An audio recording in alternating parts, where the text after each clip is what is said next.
जय हिंद दोस्तों। आज हम लोग भूगोल का एक नया टॉपिक डिस्कस करने वाले हैं जिसका नाम है विश्व की नदियाँ। दोस्तों, इस पूरे सेगमेंट को, इस पूरे चैप्टर को हम लोग टोटली मैप और कॉन्सेप्ट के द्वारा क्लियर करने वाले हैं। दोस्तों, पूरा वीडियो देखिएगा और इसका जिस तरीके से हमने आपको समझाने का प्रयास किया है बिल्कुल वैसा ही इसका आप नोट्स अपनी कॉपी में बना लीजिएगा। दोस्तों, पूरा वीडियो एनसीईआरटी बुक से आधारित है। एनसीईआरटी बुक से ही इसका नोट्स बनाया गया है। तो आपको इस वीडियो को देखने के बाद एनसीईआरटी बुक इस सब्जेक्ट की या इस टॉपिक की पढ़ने की ज़रूरत आपको नहीं पड़ेगी। तो चलिए दोस्तों, शुरू करते हैं आज की क्लास। उससे पहले रिक्वेस्ट है, जो लोग चैनल पे नए हैं वो लोग वीडियो को लाइक कर दें, चैनल को सब्सक्राइब जरूर करें, जिससे जितने वीडियो बनाएं उनका नोटिफिकेशन आपको मिले और ये सारे वीडियो आप उनको देख सको। तो चलिए दोस्तों, आज की क्लास हम लोग शुरू करते हैं। देखते हैं सबसे पहले कि जो विश्व की नदियां हमें पढ़नी है उन नदियों को हम लोग महाद्वीप के अकॉर्डिंग सबसे पहले समझ लेते हैं कि एशिया महाद्वीप में कौन कौन सी मुख्य नदियां हैं जिसे हमें पढ़ना होता है। पीडीएफ के बारे में भी आपको बता देंगे कि आप पीडीएफ इसकी कहाँ से और कब डाउनलोड कर पाओगे। तो आप पीडीएफ की टेंशन ना लो, अभी आप इस क्लास को अच्छे से समझ लो और इसको नोट्स में अपने सम्मिलित कर लो। तो चलिए देखते हैं। इनको हमने महाद्वीप के अकॉर्डिंग बांटा हुआ है और उससे जो पिछली क्लास थी वो महाद्वीप के बारे में थी। तो महाद्वीपों के बारे में आप जा करके वो वीडियो देखिएगा, महासागर और महाद्वीप, उसमें हमने डिटेल से उन चीज़ों को कवर करा है। तो वहाँ से आप जा करके उन चीज़ों को कवर कर लीजिएगा। तो चलिए देखते हैं। जैसे एशिया महाद्वीप की जो नदियाँ हैं जिसमें मुख्य नदियों में यांगत्से कियांग, वांगहो, माही, मेकांग, सिंधु, साल्विन और महावेली, अमूर और लीना जैसी नदियों के बारे में हम लोग पढ़ेंगे। इसके बाद देखें तो यूरोप की अगर नदियों की बात करें तो यूरोप में वोल्गा, डेन्यूब, नीपर, राइन, डॉन नदी, पो नदी, टेम्स नदी और टाइबर जैसी नदियों को हम लोग पढ़ते हैं। दोस्तों, हर एक एग्जाम में, चाहे वो सिविल सर्विसेज का हो या फिर वनडे एग्जाम हो, नदियों से क्वेश्चन जरूर आता है। तो ये विश्व की नदियां हम लोग यहाँ पे देख रहे हैं। इसके बाद हम अगले वीडियो में भारत की जितनी नदियां हैं उनको भी मैप के द्वारा अच्छे से समझा देंगे। अफ्रीका महाद्वीप में कौन सी नदियां पड़ रही हैं, उसमें नील नदी, जायरे और लिम्पोपो नदी और नाइजर और जाम्बेजी नदी को हमें पढ़ना होता है। ये मुख्य नदियां हैं अफ्रीका महाद्वीप की। अगर बात करें उत्तरी अमेरिका महाद्वीप की तो इसमें हमें सेंट लॉरेंस नदी, मिसिसिपी, मिसौरी, मैकेंजी और हडसन नदी के बारे में पढ़ना है। तो ये सारी चीज़ें हम अभी वीडियो में आपको कवर कराएंगे। दक्षिण अमेरिका महाद्वीप में अमेजन नदी और पराना और पराग्वे जैसी नदियों को हमें पढ़ना है। ऑस्ट्रेलिया महाद्वीप में सिर्फ एक नदी है जो इम्पोर्टेंट है, वो है मरे डार्लिंग नदी। तो इस नदी के बारे में हम लोग पढ़ेंगे। तो ये था एक माइंडसेट जिससे आप समझ पाओगे कि एशिया महाद्वीप में कितनी मुख्य नदियां हैं और उन्हें हमें पढ़ना है। यूरोप, अफ्रीका, उत्तरी अमेरिका, दक्षिण अमेरिका और ऑस्ट्रेलिया महाद्वीप में कौन कौन सी नदियां महत्वपूर्ण हैं, उनके बारे में हमें इस वीडियो में पढ़ना है। अब हम लोग चालू करेंगे, एक एक महाद्वीप के बारे में आपको बताएंगे और उनकी नदियां मुख्य रूप से हम लोग यहाँ पे डिस्कस करने वाले हैं। तो चलिए देखते हैं। सबसे पहले हम लोग देखते हैं एशिया महाद्वीप की नदियाँ। तो एशिया महाद्वीप की नदियों में सबसे पहली नदी जो हम लोग यहाँ पे देखने वाले हैं वो है यांगत्से कियांग। इसी को यांगत्से नदी के नाम से भी जाना जाता है। तो दोस्तों, आप मैप में देख सकते हो कि ये तिब्बत के पठार से निकलती है और ये चीन सागर है। तो ये चीन सागर में जाकर के अपना जल गिराती है। तो ये आप देखेंगे तो ये जो मैप हमने यहाँ पे बना रखा है, तो ये मैप किसका है, तो एशिया महाद्वीप का मैप यहाँ पे हमने आपके लिए बना रखा है। तो यह नदी एशिया की सबसे लंबी नदी के रूप में जानी जाती है। किसकी, एशिया की। विश्व की बात नहीं करें हम, एशिया की सबसे लंबी नदी के बारे में। यह तिब्बत के पठार से निकलती है और आगे जाकर के चीन सागर में अपना जल गिरा देती है। ये देखा कि ये चीन सागर में अपना जल गिराती है। निकलती कहाँ से है, तिब्बत के पठार में। तिब्बत के पठार की अगर बात करें तो आप सभी लोग जानते हो कि तिब्बत की पठार के बारे में कि यह दुनिया का सबसे ऊंचा और सबसे बड़ा पठार है। यह मध्य एशिया में स्थित है। अगर इसकी बात करें औसत ऊंचाई समुद्र तल से देखी जाए तो 4500 मीटर के लगभग इसकी औसत ऊंचाई है। ठीक है। इसे दुनिया की छत के रूप में भी जाना जाता है। तो वीडियो आप जा करके विश्व भूगोल के नाम से एक प्लेलिस्ट बनी है वहाँ पे हमने कुछ पठार मरुस्थल के बारे में बताया है, तो वहाँ पे जाकर के वो वीडियो देखिएगा तो चीज़ें और आपके बेहतर से समझ आएंगी। तो ये चीज़ हमने समझ ली किसी की नदी के बारे में। अब हम समझते हैं जो अगली नदियाँ हैं, वांगहो नदी, माही नदी और सिंधु नदी। तो वांगहो नदी के बारे में देखते हैं। यह जो नदी है यह एशिया की दूसरी सबसे लंबी नदी है। पहली कौन सी थी? तो ऊपर हमने यांगसी नदी के बारे में आपको बताया। ये है वांगहो नदी जो एशिया की दूसरी सबसे लंबी नदी के रूप में जानी जाती है। यह कुनलुन पर्वत से निकलती है। तो कहाँ से निकलती है? कुनलुन पर्वत से। इसे चीन का शोक कहा जाता है। तो इम्पोर्टेंट पॉइंट है, हालांकि जो महत्वपूर्ण पॉइंट है उनको हमने हाईलाइट कर दिया है। तो इसे चीन का शोक कहा जाता है। इसे पीली नदी के रूप में भी जाना जाता है। इसका अन्य नाम पूछ ले तो वांगहो नदी को ही हम लोग क्या कहते हैं? पीली नदी के रूप में जानते हैं। तो ये बात आपने समझ ली कि वांगहो नदी कहाँ से निकलती है और ये किस देश का शोक कहलाती है। तो ये चीन का शोक कहलाती है। इसे पीली नदी के रूप में भी जानते हैं। अब देखते हैं माही नदी के बारे में। तो आप सभी जानते हो कि माही नदी कर्क रेखा को 2 बार काटती है। ये चित्र में आप देख सकते हो, ये भारत का मैप हमने बना रखा है। तो भारत में ये जो आप देख रहे हो बीच में ये निकल रही है माही नदी, और माही नदी कर्क रेखा को 2 भागों में डिवाइड करती है। इसका उद्गम भारत के मध्य प्रदेश के विंध्याचल पर्वत से है और ये जा करके अपना जल कहाँ गिराएगी? तो इस साइड गिराएगी अरब सागर में। अरब सागर में अपना जल गिरा देती है। तो इम्पोर्टेंट पॉइंट क्या है कि यह कर्क रेखा को 2 भागों में डिवाइड करती है। जितना इम्पोर्टेंट फैक्ट आपके लिए है वो सभी हमने यहाँ पे मेंशन कर दिया है। आप पूरा वीडियो देखने के बाद आप MCQ previous year question paper लगाइएगा, आपके 100% क्वेश्चन हल हो रहे होंगे। परेशान होने की ज़रूरत नहीं है। जितने पॉइंट जरूरी हैं उन चीज़ों को हमने यहाँ पे सम्मिलित किया है। ठीक है, सिंधु नदी की बात करें तो हम लोग देख लेते हैं सिंधु नदी और मेकांग नदी। ठीक है, तो सिंधु नदी इसका उद्गम भारत में नहीं जबकि मानसरोवर झील तिब्बत से होता है। कहाँ से होता है? तिब्बत से होता है। तो ये वाला जो आप पूरा मैप देख रहे हैं तो ये भारत था। ठीक है, ये भारत है। तो सिंधु नदी का जो उद्गम होता है वो तिब्बत से होता है। इस तरीके से वो प्रवाहित होकर के भारत के कुछ क्षेत्र से होकर के गुजरती है और वो जाकर के पाकिस्तान से होते हुए अरब सागर में आकर के अपना जल गिराती है। तो यह भारत, पाकिस्तान और चीन यानी 3 देशों में प्रवाहित होती है। कौन सी नदी? सिंधु नदी। तो सिंधु नदी के बारे में हमने क्या समझा कि सर जो इसका उद्गम होता है वो कहाँ से होता है? तो मानसरोवर झील तिब्बत से प्रवाहित, ये 3 देशों में बहती है, भारत, पाकिस्तान और तिब्बत यानी चीन। यानी कि इस तरीके से आप समझ लो कि अगर ये मैप है भारत का तो यहाँ से निकलती है ऐसे होते हुए पाकिस्तान और फिर ये अरब सागर में अपना जल गिराती है। अब समझते हैं मेकांग नदी।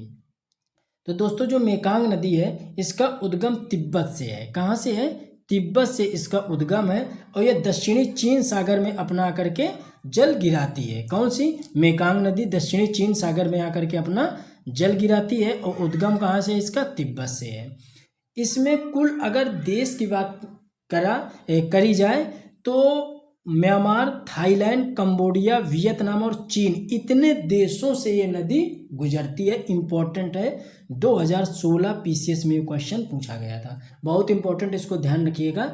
ये कितने देशों से गुजरती है? तो म्यांमार, थाईलैंड, कंबोडिया, वियतनाम और चीन देशों से गुजरती है। और ये अपना जल कहाँ गिराती है? तो ये दक्षिणी चीन सागर में अपना जल गिराती है। उद्गम कहाँ है? तो उद्गम हमने बताया इसका तिब्बत से है।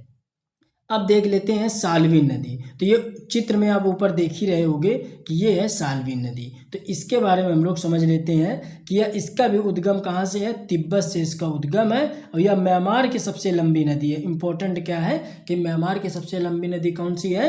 तो साल्विन नदी है। ठीक है, और ये अपना जल अंडमान निकोबार द्वीप समूह के पास गिराती है। महावेली नदी के बारे में हम लोग देखते हैं।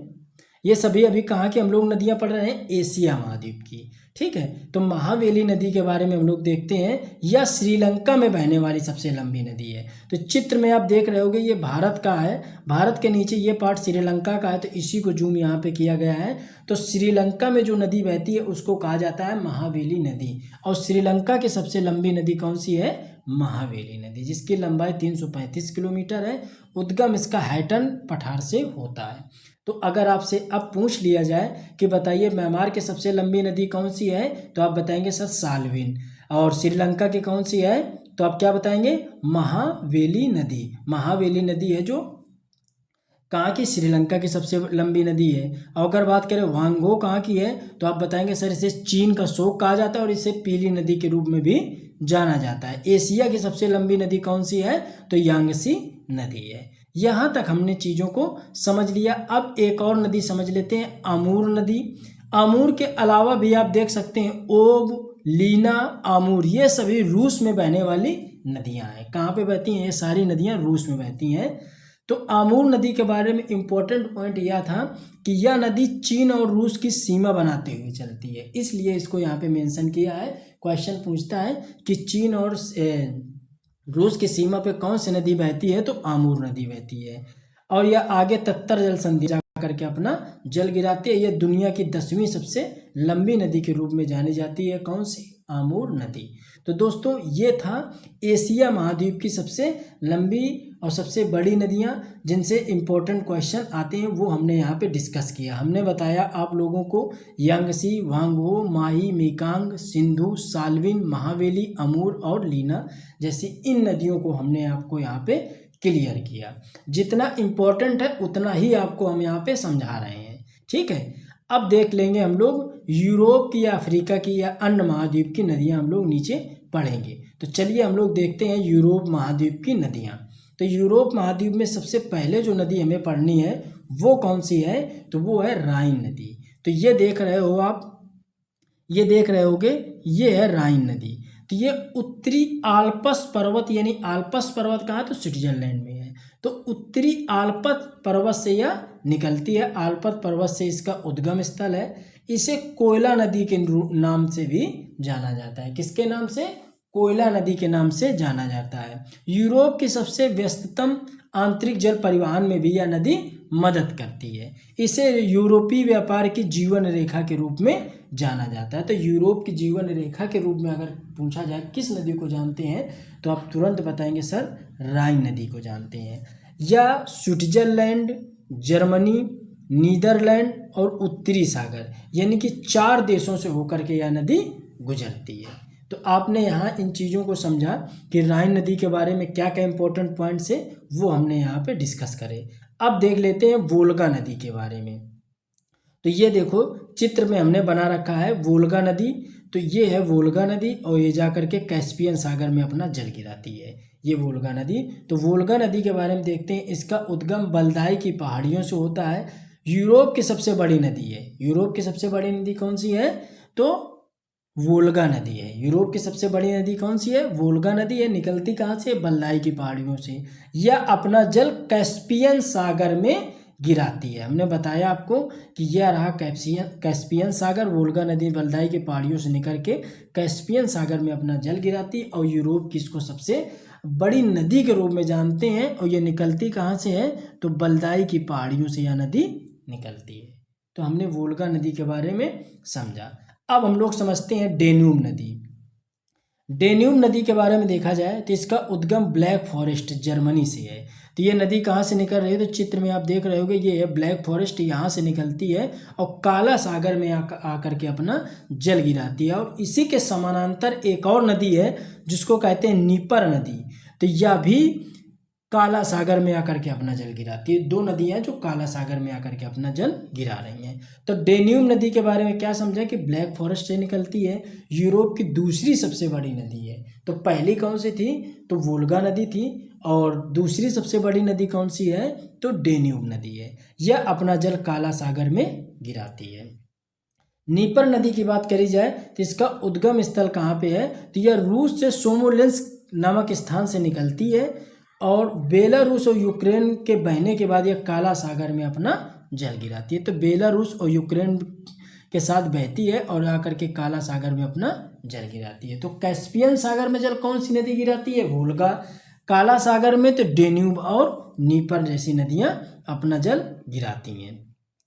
तो ये नदियां थी कहाँ की? अफ्रीका महाद्वीप की। हमने राइन नदी पढ़ी। अफ्रीका की अगर सबसे बड़ी नदी की बात करी जाए तो कौन सी है? जिसको जीवन रेखा कहा जाता है, तो राइन नदी को कहा जाता है। लेकिन सॉरी, ये यूरोप की हमने नदियां पढ़ी। तो यूरोप की अगर सबसे बड़ी नदी की बात करी जाए तो कौन सी है? तो वोल्गा नदी है। और यूरोप की जीवन रेखा की बात करी जाएगी तो किसको कहते हैं? राइन नदी को कहते हैं। ठीक है, अब हम लोग पढ़ने वाले हैं अफ्रीका महाद्वीप की नदियां। तो चलिए देखते हैं अफ्रीका महाद्वीप की नदी। तो सबसे पहले इसमें हम लोग देखते हैं नील नदी। तो इसका उद्गम विक्टोरिया झील से होता है। कहाँ से होता है? विक्टोरिया झील से। विश्व की सबसे लंबी नदी है कौन सी? नील नदी। विश्व की सबसे लंबी नदी कौन सी है? नील नदी है। अगर प्रवाह क्षेत्र के बारे में बोला जाए कि सबसे बड़ी नदी कौन सी है, तो आप क्या बताएंगे? अमेजन नदी। कौन सी? अमेजन। लेकिन अगर बात करें लंबी की, कि लंबी कौन सी नदी है, तो आप बताएंगे सर नील नदी है, जिसकी लंबाई 6990 किलोमीटर है। कितनी है? 6990 किलोमीटर है। अगर भारत की बात करें तो कौन सी है? तो गंगा है, जिसकी लंबाई कितनी पहुंचती है? 2525 किलोमीटर। गंगा की कितनी है? 2525 किलोमीटर। और विश्व में कौन सी है? नील नदी है, जिसकी लंबाई कितनी? 6990 किलोमीटर है। तो आप चित्र में देख सकते हैं इसका जो निर्माण होता है वो दो नदियों से मिलकर होता है।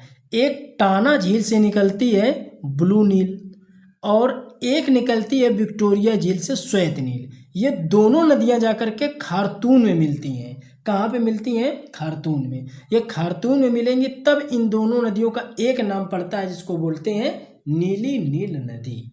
तो आप समझ गए, इसकी दो शाखाएं हैं। एक है जो टाना झील से निकलती है, उसको कहते हैं नीली नील नदी, और एक है जो विक्टोरिया झील से निकलती है, उसको कहते हैं श्वेत नील। और ये दोनों नदियां जाकर के आपस में जाकर के मिलती हैं खार्तूम में, और वहाँ से एक शाखा के रूप में नदी आगे बढ़ती है, उसका नाम होता है नील नदी। तो ये चीज़ आप अच्छे से समझ गए कि नील नदी दो नदियों के संगम से मिलकर के बनती है। एक टाना झील से निकलती है नीली नील, और जिसको ब्लू नील कहते हैं। विक्टोरिया झील से निकलती है श्वेत नील।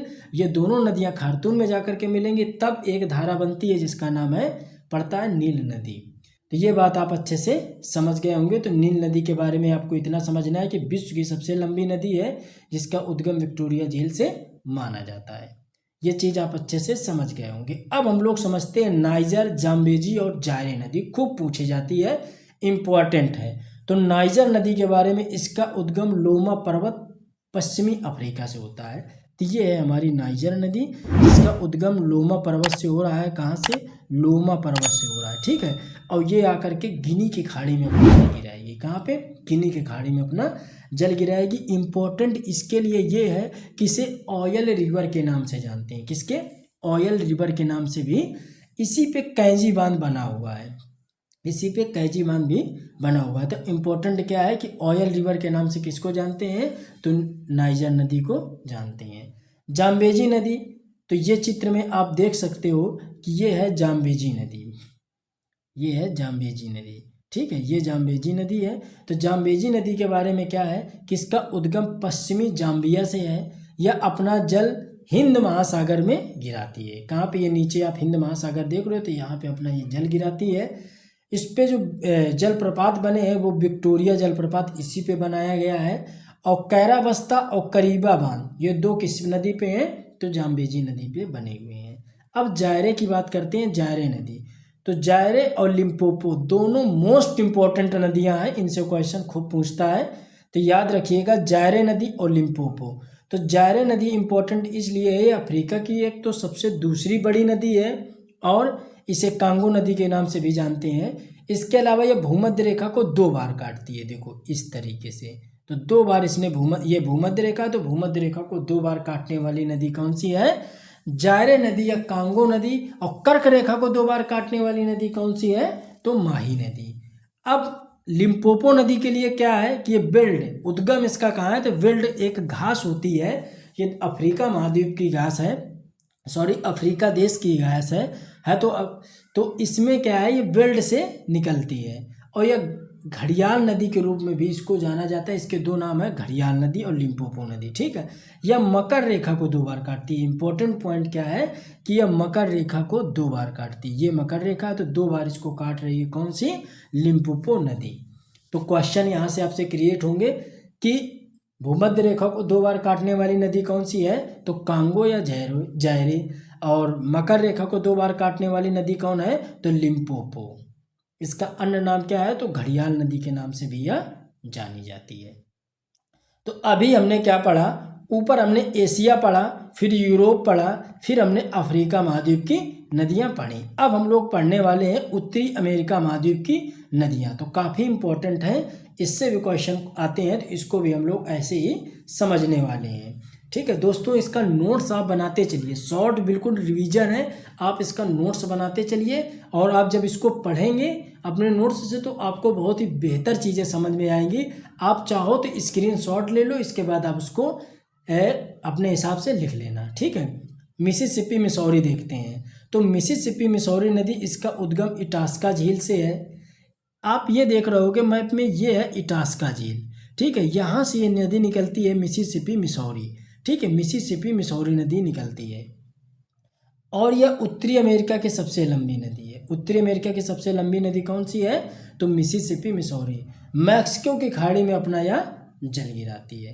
तो ये जल कहाँ गिरा रही? तो ये देख रहे हो कि मैक्सिको की खाड़ी में गिरा रही है। ठीक है, सेंट लॉरेंस नदी, तो ये आप चित्र में देख पा रहे होगे, ये है सेंट लॉरेंस नदी। तो इसका उद्गम ओंटारियो झील से है। यह नदी अपना जल सेंट लॉरेंस की खाड़ी में गिराती है।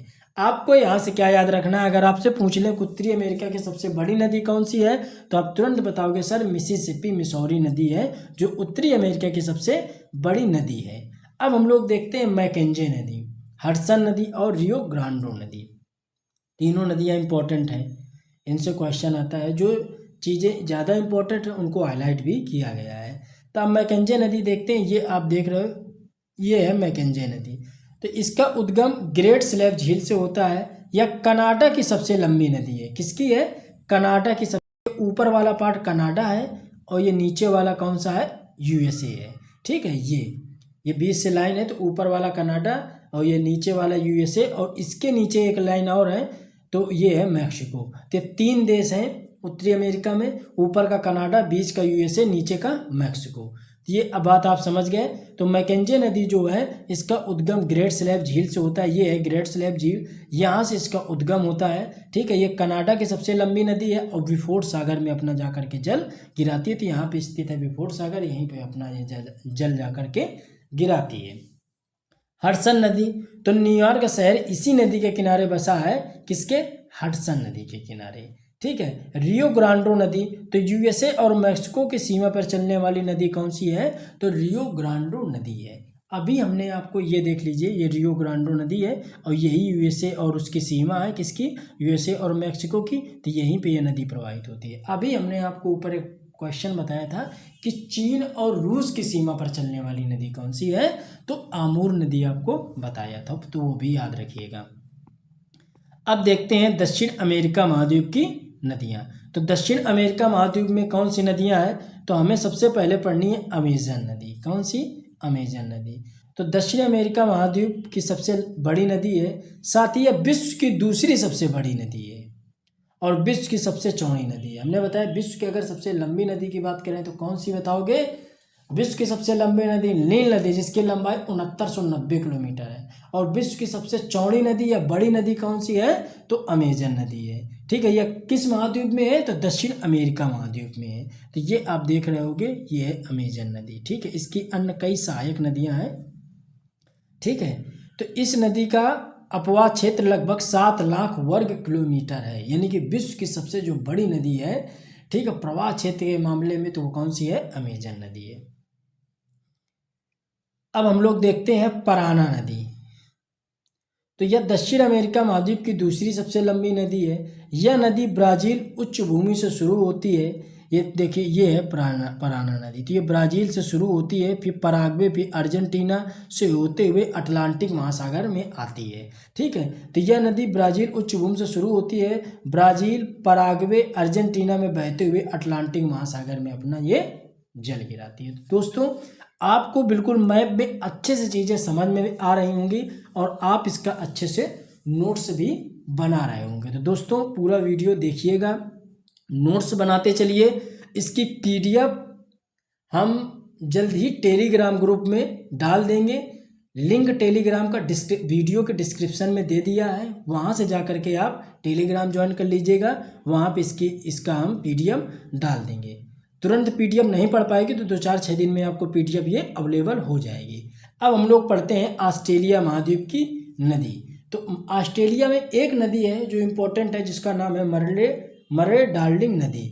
तो ये है ऑस्ट्रेलिया, ठीक है। हालांकि अगर इसके डीप पढ़ा जाए तो 2 नदियां आकर के इसका निर्माण करती हैं, एक है मरे और एक है डार्लिंग। ये दोनों नदियां आकर के इसका निर्माण करती हैं, तब ये जाकर के एक नदी बनती है मर्रे डार्लिंग नदी, और ये अपना जल हिंद महासागर में गिराती है। तो मर्रे नदी किसुस्को पर्वत से निकलती है, आगे जा करके डार्लिंग नदी इसमें जाकर के गिरती है और मर्रे डार्लिंग नदी का निर्माण होता है, और यह नदी जाकर के हिंद महासागर में अपना जल गिराती है। ऑस्ट्रेलिया की सबसे बड़ी नदी के रूप में जानी जाती है मर्रे डार्लिंग नदी। इसकी लंबाई टोटल अगर बात करें तो 1400 किलोमीटर है। किसकी? डार्लिंग नदी की लंबाई यानी इसकी, और मर्रे की बात करें तो इसकी लंबाई है 2500 किलोमीटर। तो दोस्तों आज की ये क्लास थी जो अभी कंप्लीट हो चुकी है। अगला कौन सा टॉपिक आपको पढ़ना है कमेंट करके हमें बता दीजिएगा। वीडियो कैसा लगा दोस्तों? अगर वीडियो अच्छा लगा है तो प्लीज़ चैनल को सब्सक्राइब करें, वीडियो को ज़्यादा से ज़्यादा लोगों तक शेयर करें, ताकि ज़्यादा से ज़्यादा लोग इस वीडियो का लाभ उठा सकें। तो दोस्तों अब हम लोग मिलते हैं अपने अगले वीडियो में। तब तक जय हिंद, जय भारत।